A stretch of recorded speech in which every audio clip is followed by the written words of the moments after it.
आज हम लोग बात कर रहे हैं कंप्यूटर की कि कंप्यूटर क्या है। सारी जो परीक्षाएं हैं, चाहे कोई सा भी एग्जाम हो, उसमें कंप्यूटर पर बेस्ड प्रश्न पूछे ही जाते हैं। चलिए स्टार्ट करते हैं। व्हाट इज कंप्यूटर, यानी कि कंप्यूटर क्या है। तो कंप्यूटर हम जानते हैं कि क्या है, एक इलेक्ट्रॉनिक मशीन है, ठीक है, जिसमें हम क्या करते हैं, हम जो भी डाटा उसको भेज देते हैं तो इनपुट के रूप में वो डाटा को ग्रहण करती है। उसके बाद उसका क्या होती है, प्रोसेसिंग होती है, विश्लेषण होता है, और उसके बाद आउटपुट के रूप में हमको परिणाम प्राप्त होते हैं। तो इसकी डेफिनेशन देख लेते हैं। कंप्यूटर एक स्वचालित इलेक्ट्रॉनिक मशीन है जो डाटा और निर्देशों को इनपुट के रूप में ग्रहण करती है। यानी कि कंप्यूटर में जो डाटा और निर्देश होते हैं उनको इनपुट के रूप में ग्रहण किया जाता है। आगे हम देखेंगे कि डाटा क्या होते हैं। तो आपको बता दूं, डाटा जो है, जो असंसाधित, जो हमारी जो इंफॉर्मेशन रहती है, ठीक है, असंसाधित जो तत्व है वो क्या कहलाते हैं, हमारे डाटा कहलाते हैं। वहीं जब ये संसाधित फॉर्म में रूप में होते हैं तो इनको हम इंफॉर्मेशन यानी सूचना बोलते हैं, ठीक है। तो देखो कंप्यूटर क्या है, कंप्यूटर एक इलेक्ट्रॉनिक डिवाइस है, यानी इलेक्ट्रॉनिक मशीन है, ठीक है, जो डाटा और निर्देशों को इनपुट के रूप में ग्रहण करती है। यानी कि कंप्यूटर में अगर बात करें डाटा, ठीक है, निर्देश किस रूप में ग्रहण किए जाते हैं, इनपुट के रूप में उनको ग्रहण करती है। फिर उनका वो विश्लेषण करती है, जो डाटा हमने दिया कंप्यूटर को उसका विश्लेषण करती है, और जो आवश्यक परिणाम होते हैं उनको आउटपुट के रूप में प्रदर्शित करती है, यानी निर्गत करती है, ठीक है, तथा जो उनको स्टोर भी करने का वो काम करता है कंप्यूटर। तो कंप्यूटर क्या है, कंप्यूटर का काम क्या है, कंप्यूटर एक इलेक्ट्रॉनिक मशीन है जो डाटा और निर्देशों को इनपुटों के रूप में ग्रहण करती है, फिर उनका विश्लेषण करती है, और जो परिणाम है उनको आउटपुट के रूप में प्रदर्शित करती है। साथ ही साथ उनको स्टोर करने का भी काम करती है भविष्य के लिए, ठीक है। तो ये क्या है, कंप्यूटर है। अगर हम बात करें ऑक्सफोर्ड डिक्शनरी के अनुसार कंप्यूटर की क्या परिभाषा है, तो ऑक्सफोर्ड डिक्शनरी के अनुसार, कभी कभी पूछ लेते हैं कि इसके अनुसार कंप्यूटर की परिभाषा, तो ऑक्सफोर्ड डिक्शनरी के अनुसार बात करें तो कंप्यूटर एक स्वचालित इलेक्ट्रॉनिक मशीन है। कैसी मशीन है, स्वचालित इलेक्ट्रॉनिक मशीन है। एक बार स्टार्ट कर दो अपने आप काम करता रहता है, ठीक है।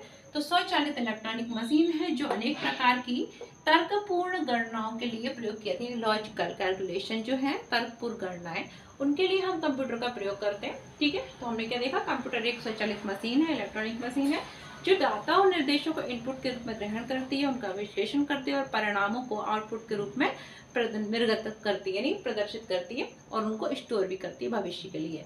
ऑक्सफोर्ड डिक्शनरी के अनुसार कंप्यूटर की परिभाषा अगर देखें तो कंप्यूटर एक स्वचालित इलेक्ट्रॉनिक मशीन है जो अनेक प्रकार की तर्कपूर्ण गणनाएं, ठीक है, कैसी गणनाएं करती है, कैसे कैलकुलेशन करती है, लॉजिकल तर्कपूर्ण गणनाएं के लिए हम इसका प्रयोग करते हैं, ठीक है। अब हम देख लेते हैं कि कंप्यूटर जो है उसके घटक क्या है, कंप्यूटर सिस्टम के जो घटक हैं वो कौन कौन से हैं। तो कंप्यूटर सिस्टम के 3 घटक होते हैं। एक होता है hardware, second software, and third data, ठीक है। हार्डवेयर क्या है, जिनको हम अपने हाथों से छू सकते हैं, ठीक है, तो वो क्या कहलाते हैं, हार्डवेयर कहलाते हैं। जैसे कि कीबोर्ड, माउस, मॉनिटर, प्रिंटर, ठीक है, स्पीकर, सीपीयू, सीपीयू को हम सेंट्रल प्रोसेसिंग यूनिट बोलते हैं, मदरबोर्ड, ठीक है, इत्यादि। ये सब क्या है, हमारे हार्डवेयर है। कौन कौन, कीबोर्ड को भी हम हाथों से छू सकते हैं, ठीक है, कीबोर्ड में टाइप करते हैं। माउस होता है, माउस को इस तरीके से हाथ से टच करते हैं। एंड मॉनिटर, ठीक है, हम देखते हैं जो, वो मॉनिटर ही होता है। Monitor, printer, CPU central processing unit, ठीक है, मदरबोर्ड एंड स्पीकर, ये सब क्या है, हार्डवेयर है। वही अगर सॉफ्टवेयर के एग्जांपल देखें तो सॉफ्टवेयर क्या होते हैं, एक प्रकार के प्रोग्राम होते हैं। सॉफ्टवेयर क्या होते हैं, प्रोग्राम होते हैं, इनको हम हाथों से छू नहीं सकते, याद रखना। हार्डवेयर क्या है, जिनको हम हाथों से टच कर सकते हैं, हार्डवेयर। एंड सॉफ्टवेयर क्या है, ये प्रोग्राम होते हैं, इनको हाथों से टच नहीं कर सकते। अगर हम बात करें कंप्यूटर वायरस, तो एक प्रकार का सॉफ्टवेयर प्रोग्राम ही है, ठीक है, याद रखना। कंप्यूटर वायरस जो है वो भी एक प्रोग्राम है, हमारे लिए नुकसानदायक होता है कंप्यूटर के लिए, लेकिन ये क्या है, एक प्रकार का सॉफ्टवेयर प्रोग्राम है, ठीक है। एंटीवायरस सॉफ्टवेयर वगैरह ये सब प्रोग्राम होते हैं। तो हार्डवेयर हमने देख लिया, सॉफ्टवेयर क्या होते हैं, प्रोग्राम हो सकते हैं, हमारे लिए अगर बात करें नुकसानदायक भी हो सकते हैं, लाभदायक भी हो सकते हैं, ठीक है।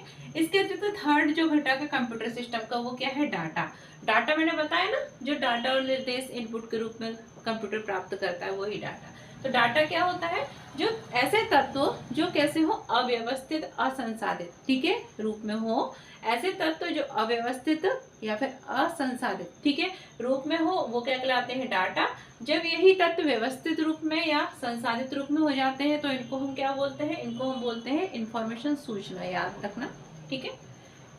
यानी कि तत्वों का अव्यवस्थित संकलन क्या कहलाता है? डाटा कहलाता है। तत्वों का व्यवस्थित संकलन क्या कहलाता है? सूचना कहलाता है। ठीक है, अब बात करें कंप्यूटर सिस्टम के हमने घटक देख लिए, हार्डवेयर, सॉफ्टवेयर एंड डाटा। अब जो डाटा होता है उसको हम दो प्रकार से क्लासिफाई कर सकते हैं, वर्गीकृत कर सकते हैं। एक होता है न्यूमेरिकल डाटा, ठीक है, दूसरा होता है अल्फा न्यूमेरिकल डाटा। एक क्या होता है न्यूमेरिकल डाटा एंड दूसरा क्या है अल्फा न्यूमेरिकल डाटा। जो न्यूमेरिकल डाटा है ना उसमें क्या आते हैं 0 1 2 3 4 5 6 7 8 9 नंबर तक आते हैं।